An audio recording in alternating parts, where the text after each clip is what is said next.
this is Cleo, and Cleo is joining me today for the 4th annual Lucky to Be in Leadership. And we're going to get some lessons about why you're lucky to be in leadership from a chicken.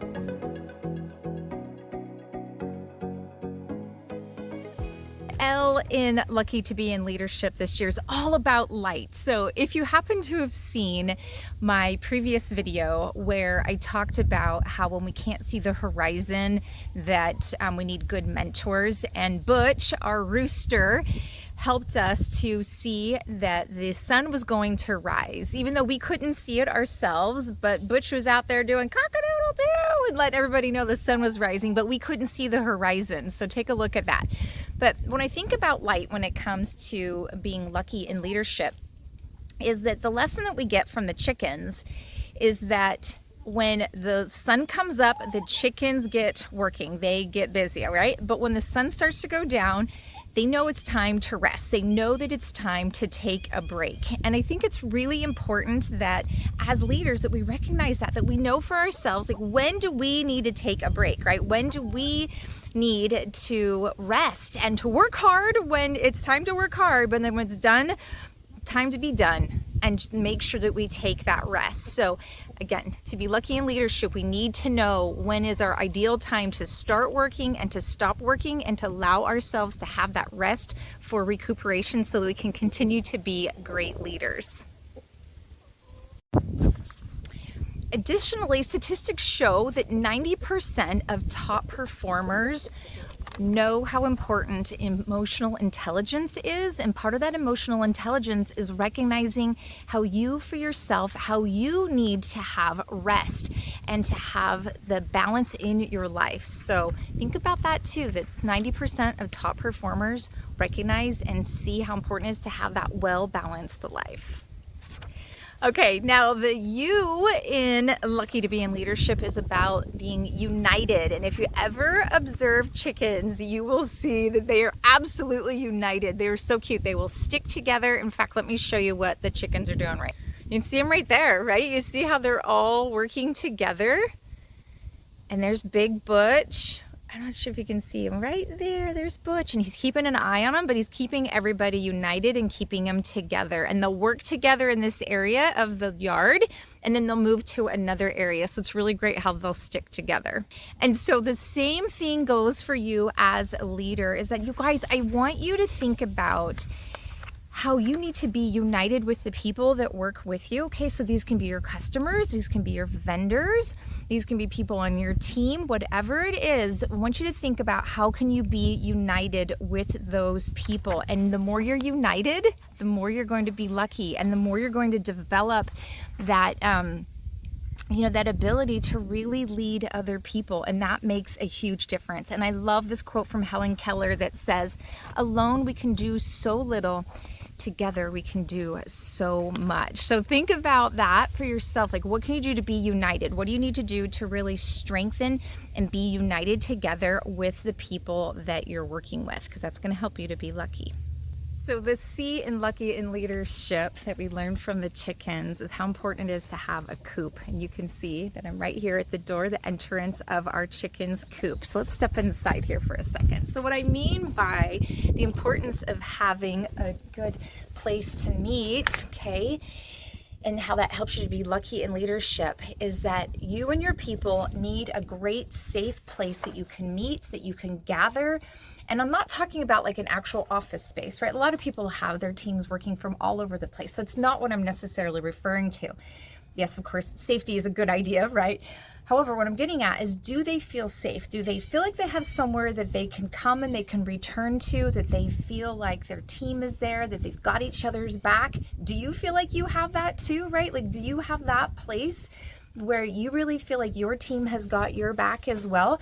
And so I want you to think about that. When you are in your role as a leader, what are you doing so that you can help create that environment, create that space? And maybe ask your people, ask them, what is it that you guys want? What is it that you need from your coop, so to speak, right? What is it you need from your work environment, your space, so that you can feel safe, so that you feel like you're connected with other people? Okay. Furthermore, 76% of employees say that they feel more connected to the company when they understand the company culture, when they feel more connected to the culture. So the same thing we're talking about here, like what is that environment? What is that comfortable, safe environment where people feel like, yes, this is something I want to be a part of, right? And build that culture out. And that's where the thought leadership is such a key piece, and why that makes a huge difference when you look at your personal brand and really knowing who you are and then being clear about your thought leadership, because you start to create that Coop environment, right, for your people to know and understand what they are a part of. Likewise, for managers and leaders, it's really helpful when you have a group of people that you can be a part of, right? Maybe you have a different Coop. Maybe you have something for yourself, like some kind of mastermind group that you're a part of, or some kind of group training or something, so that you can get what you need. And sometimes that needs to be different. Sometimes that needs to be away from your workplace Coop. And the K in being lucky in leadership is all about being keen and paying keen attention to what's going on around you. I'm going to show you what these chickens are doing right now. Watch how keenly they're paying attention. Okay, so here's cute Butch right there.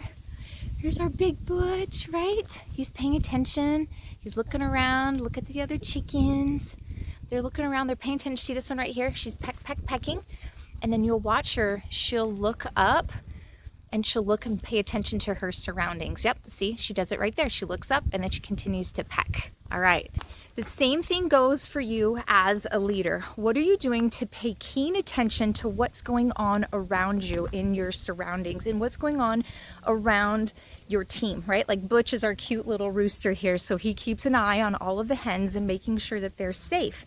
As the leader, you have that wonderful opportunity as well to make sure that you are paying attention to what's going on around you and for your team and keeping them safe. It makes an enormous difference when people feel safe. Okay, so chickens don't want to die, right? Like they have this innate desire to stay alive. So that's why they keep looking around. They're keenly paying attention to what's going on. So how I compare that to you as a leader is this, is that 86% of employees, as well as their executives, cite that they have failures in the workplace because there's not enough communication and not enough collaboration. So I want you to be keenly aware of that. Pay attention. How are your communication channels, right? How are things going with people communicating in the workplace?